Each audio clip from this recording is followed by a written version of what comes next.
1 फरवरी को आने वाला है देश का बजट। बजट से जुड़े कुछ सवाल हैं, जैसे अगर आप एक सीनियर सिटीजन हैं तो क्या आपके खर्चों में कोई राहत मिल सकती है? बढ़ते मेडिकल कॉस्ट के चलते क्या टैक्स में कुछ राहत मिल सकती है? अगर आप ओल्ड टैक्स रिजीम में हैं तो क्या बदलाव देखने को मिल सकते हैं? न्यू टैक्स रिजीम वालों के लिए क्या आ सकता है? आज जानेंगे बजट 2026 की पर्सनल टैक्स से जुड़ी उम्मीदों को। हाय, मैं हूँ श्रुति और आप देख रहे हैं खर्चा पानी। Brought to you by Sensodyne DSP and ITEL। नया सेंसोडेंट डीएसपी नर्व्स को प्रोटेक्ट करे और इनामल को repair. Feel the relief with सेंसोडेंट DSP. Budget 2026 से एक बड़ी उम्मीद है सीनियर सिटीजन्स को, यानी जिन लोगों की उम्र 60 साल या उससे ज्यादा है। इंडिया टुडे की एक रिपोर्ट है, उसकी माने तो सरकार से ये उम्मीद की जा रही है कि वो बुजुर्गों की जिंदगी को सिक्योर बनाए। अभी नियम है कि 60 साल से ऊपर वालों की सालाना कमाई 3 लाख रुपए तक टैक्स फ्री होती है और 80 साल से ऊपर वालों के लिए ये सीमा 5 लाख रुपए है। अब प्रस्ताव ये है कि सीनियर सिटीजन्स की सालाना आमदनी 10 लाख रुपए तक टैक्स फ्री कर दी जाए, यानी पेंशन, एफडी या ब्याज या दूसरी छोटी आमदनी सब मिलाकर 10 लाख तक टैक्स नहीं देना पड़े।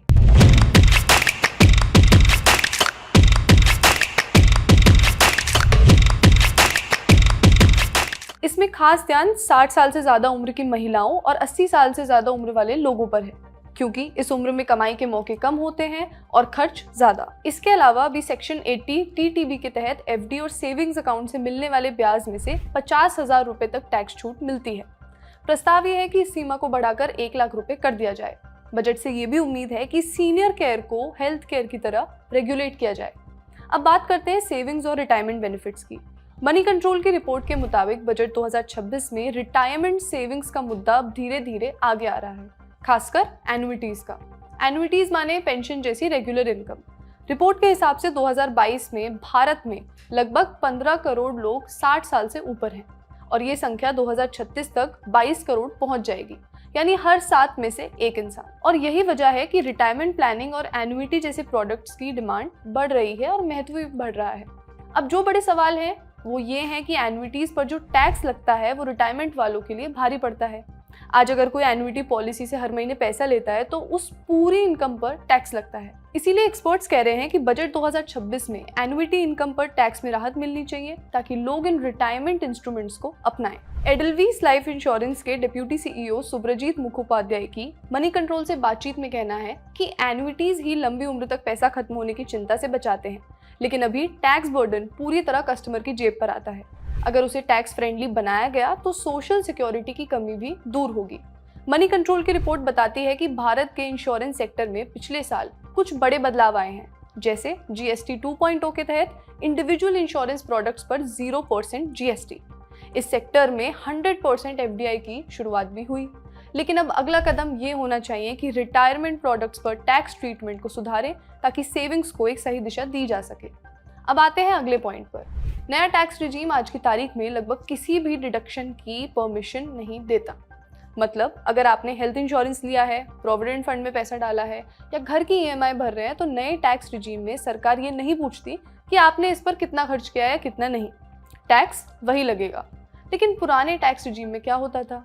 सेक्शन 80C के तहत पीएफ, पीपीएफ, एलआईसी, ईएलएसएस जैसी सेविंग्स पर 1.5 लाख रुपए तक का डिडक्शन मिलता है। सेक्शन 80D के तहत हेल्थ इंश्योरेंस प्रीमियम पर डिडक्शन, होम लोन के इंटरेस्ट पर डिडक्शन, ये सब भी अलाउड होता है।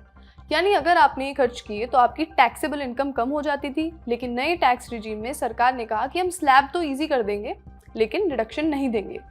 एसबीआई रिसर्च की रिपोर्ट का कहना है कि अगर ओल्ड रिजीम जाना ही है तो न्यू रिजीम में भी कुछ जरूरी डिडक्शन दिए जाएं। एक्सपर्ट्स का मानना है कि ऐसे में सेक्शन 80D जैसा डिडक्शन हटाना आम आदमी पर सीधा बोझ डालता है। लोग पूछ रहे हैं कि अगर हम हेल्थ इंश्योरेंस ले रहे हैं तो क्या सरकार हमें कोई राहत नहीं देगी? बजट 2026 से उम्मीद है कि सेलेक्टिव डिडक्शंस जोड़े जाएं।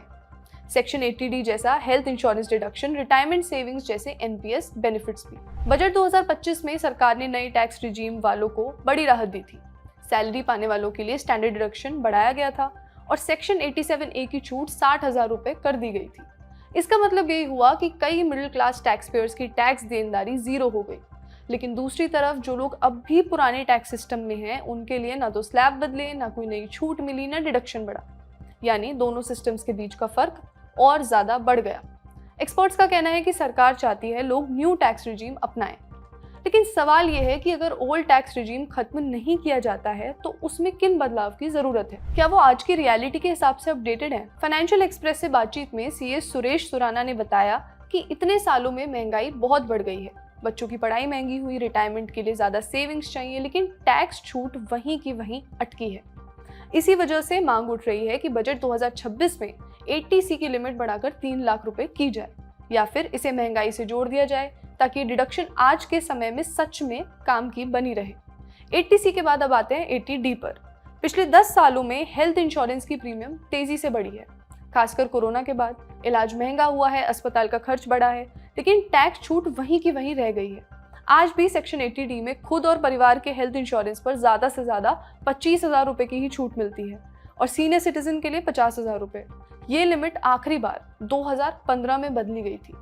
टैक्स एक्सपर्ट्स का कहना है कि जब मेडिकल महंगाई इतनी बढ़ चुकी है तब ये लिमिट अब ठीक नहीं। अगर सरकार इसमें बढ़ोतरी करती है तो ज्यादा लोग हेल्थ इंश्योरेंस लेंगे और इलाज के समय जेब से भारी खर्च करने की मजबूरी भी कम होगी।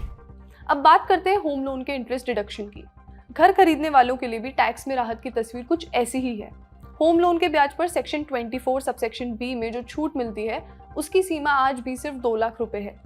हैरानी की बात यह है कि ये लिमिट भी 2014 के बाद बदली नहीं गई है। इस दौरान घरों की कीमतें कई गुना बढ़ गई हैं, लोन का साइज बड़ा हो गया है, लेकिन टैक्स छूट वहीं अटकी हुई है।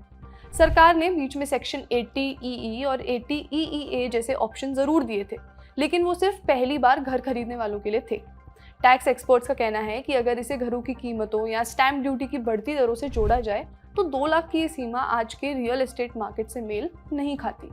बिजनेस टुडे के मुताबिक बजट 2026 से किसी बड़े या चौंकाने वाले बदलाव की उम्मीद कम है। सरकार का फोकस शायद अर्थव्यवस्था की रफ्तार बनाए रखने और पिछले साल किए गए टैक्स रिफॉर्म्स को मजबूत करने पर रहेगा, ना कि कोई नया बिग टैक्स एक्सप्लोजन। बजट 2026 के अंदर इस साल हमें एक्सपेक्टेड है फैमिली ITR का जो कॉन्सेप्ट है वो शायद इस बार बजट में इंट्रोड्यूस हो सकता है। फैमिली ITR का मतलब क्या है? मान लीजिए हस्बैंड वर्किंग है एंड वाइफ हाउसवाइफ है, तो मान लीजिए उनकी इनकम हस्बैंड की 18 लाख रुपए सालाना इनकम है। तो आज क्या होता है, 12 लाख तक कोई टैक्स नहीं है, लेकिन चूंकि इनकम 12 लाख से ऊपर है तो टैक्स कैलकुलेशन 4 लाख से स्टार्ट हो जाता है और 18 लाख तक एक डिसेंट सा टैक्स बन जाता है बंदे का, 1.5-2 लाख रुपए से ऊपर ही बन जाता है। अब सरकार ये कह रही है भैया देखो आपकी वाइफ नॉन वर्किंग है, तो हम लोग क्या करते हैं, फैमिली ITR की एक सिंगल ITR जाएगी और उसका शायद स्लैब रेट 12 लाख से बढ़ाकर 18-20 कितना होगा वो बजट के बाद ही पता चलेगा कि सरकार उस कॉन्सेप्ट को लाती है या नहीं लाती है। Secondly, AI companies, solar companies, power companies के लिए डेफिनेटली, इलेक्ट्रिक व्हीकल्स के लिए डेफिनेटली कुछ ना कुछ सरकार जरूर लेके आएगी, जो हर साल सरकार का कंसंट्रेशन एरिया रहता है। हो तो ये भी सकता है कि चुनाव में जा रहे राज्यों में कुछ ऐलान भी किए जाएं, और क्या होना चाहिए आप हमें कमेंट्स में बताएं। बाकी बजट में होगा क्या वो जानने के लिए इंतजार करिए 1 फरवरी का। उस दिन देश का आम बजट आ रहा है। ललन टॉप पर आप दिन भर बजट की कवरेज देख सकेंगे। हम लाइव भी रहेंगे और अलग अलग वीडियोस के जरिए बजट को आसान तरीके से समझाएंगे। तो 1 फरवरी को जरूर जुड़िए ललन टॉप से। आज का खर्चा पानी यहीं तक। अपना ख्याल रखिए और देखते रहिए द ललन टॉप।